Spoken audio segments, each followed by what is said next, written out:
हिंसा के बाद अभी संभल में शांति है। हालात धीरे धीरे वापस सामान्य हो रहे हैं, लेकिन राजनीति लगातार बेहद गर्म है। कल मामला सुप्रीम कोर्ट में भी था। सुप्रीम कोर्ट ने निचली अदालत को सर्वे को लेकर फैसला नहीं लेने के लिए कहा कि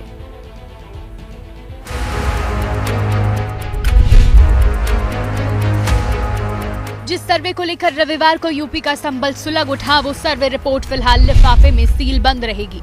शाही जामा मस्जिद की मैनेजमेंट कमेटी मामले को लेकर सुप्रीम कोर्ट पहुंच गई। अपनी याचिका में शाही जामा मस्जिद कमेटी ने सिविल कोर्ट के उस आदेश को चुनौती दी है, जिसके बाद 19 और 24 नवंबर को शाही जामा मस्जिद का सर्वे हुआ था। सुनवाई के दौरान कोर्ट ने मस्जिद प्रबंधन कमेटी को हाईकोर्ट जाने को कहा। हाईकोर्ट में सूचीबद्ध न होने तक ट्रायल कोर्ट में सुनवाई पर रोक लगा दी और सर्वे रिपोर्ट को सीलबंद लिफाफे में रखने के निर्देश दिए। मैं समझता हूं जो रिलीफ हम चाहते थे वो मिल गई। एक तो नीचे जो सिविल सूट में पेंडिंग था वो प्रोसीडिंग स्टे हो गई। सेकंड, जो सर्वे कमिश्नर की रिपोर्ट है उसे सील कवर में रखा जाएगा अगर कोई रिपोर्ट दाखिल हुई है। तीसरी बात, जामा मस्जिद कमेटी जो अपील हाईकोर्ट में फाइल करेगी वो अपील जब तक नहीं सुनी जाएगी तब तक सिविल सूट की प्रोसीडिंग स्टेट रहेंगी। कोई राहत नहीं दिखती है, पर अगर उनको राहत दिखती है तो बेस्ट ऑफ लक है और अच्छी बात है। अभी तो मामला इलाहाबाद हाईकोर्ट जाएगा। 19 नवंबर का जो ऑर्डर है जो वो कह रहे हैं गलत है, सही है। कोर्ट ने कहा है कि we are not expressing any opinion on the merits of the case. इसी बीच हिंदू पक्ष की ओर से हाईकोर्ट में कैविएट दाखिल करके अदालत से मांग की गई है कि मस्जिद सर्वे आदेश से जुड़े किसी मामले में कोई याचिका दायर होती है तो हाईकोर्ट कोई आदेश देने से पहले उन्हें भी पक्ष रखने का मौका दे। दूसरी ओर हाईकोर्ट में संभल हिंसा पर महाराष्ट्र के एक संगठन की ओर से एक जनहित याचिका दायर करके संभल हिंसा में हुई 4 लोगों की मौत को हत्या बताते हुए डीएम, एसपी समेत कई अफसरों के खिलाफ एफआईआर दर्ज करने का आदेश देने की मांग की गई है।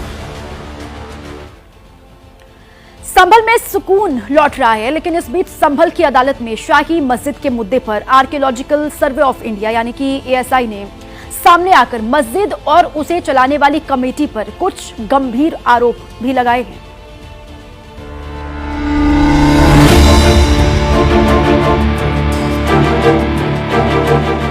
न कोई हंगामा, न शोर शराबा, न कोई धक्का मुक्की। रविवार को हुए बवाल के बाद भारी संख्या में शाही जामा मस्जिद पहुंचे लोग जुमे की नमाज के बाद शांति से अपने घर लौट गए। तो मुरादाबाद जोन कमिश्नर ने शुक्र से गुजरे शुक्रवार के लिए पूरे संभल का शुक्रिया अदा किया।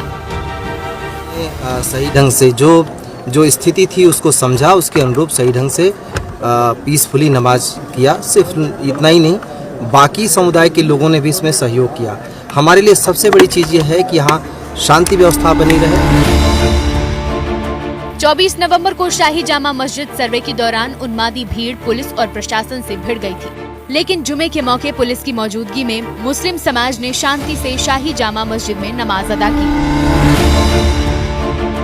लेकिन संभल के शाही मस्जिद के मामले में अब एएसआई मस्जिद कमेटी पर कई संगीन आरोप लगाए गए हैं। एएसआई के मुताबिक शाही जामा मस्जिद एएसआई संरक्षित इमारत है। मस्जिद कमेटी पर आर्कियोलॉजिकल सर्वे ऑफ इंडिया को मस्जिद में दाखिल होने से रोकने के भी आरोप है। हाँ, काफी स्ट्रक्चर में भी चेंजेस किए हैं।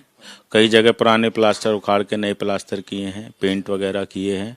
जबकि ये एएसआई संरक्षित इमारत है तो बिना एएसआई के परमिशन के कोई काम नहीं हो सकता। उन्होंने जवाब ये दिया कि मस्जिद तो पुरानी है मगर इसमें रेलिंग वगैरह लगा ली, रेलिंग हटाई जा, इस टाइप का मिलकर दिया बात।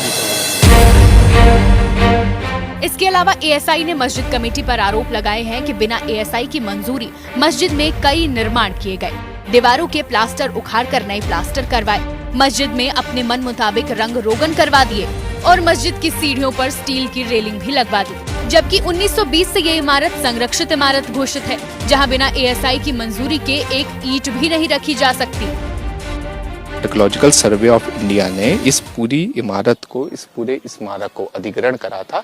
उस वक्त यहाँ पर 3 बड़ी बड़ी खिड़कियाँ थी जिनके ऊपर नक्काशी थी, लेकिन उन्हें आज की तारीख में हटा दिया गया। पर उसके अलावा सामने की तरफ आपको 2 द्वारपाल दिखेंगे जो जब एएसआई ने अधिग्रहण करा था तब इनके ऊपर ना ही कोई कुछ भी पेंट था, ना ही कुछ भी उर्दू में लिखा था। ये सब भी मस्जिद कमेटी ने ही एएसआई के अधिग्रहण के बाद लगाए हैं। आपको ये वीडियो कैसी लगी, पसंद आई हो तो इसको लाइक कीजिए, और अगर आप हमारे कायनात अपडेट यूट्यूब चैनल पर नए हैं तो बराए मेहरबानी हमारे चैनल को सब्सक्राइब कीजिए और अपनी राय जाते जाते जरूर कमेंट्स बॉक्स में दीजिए।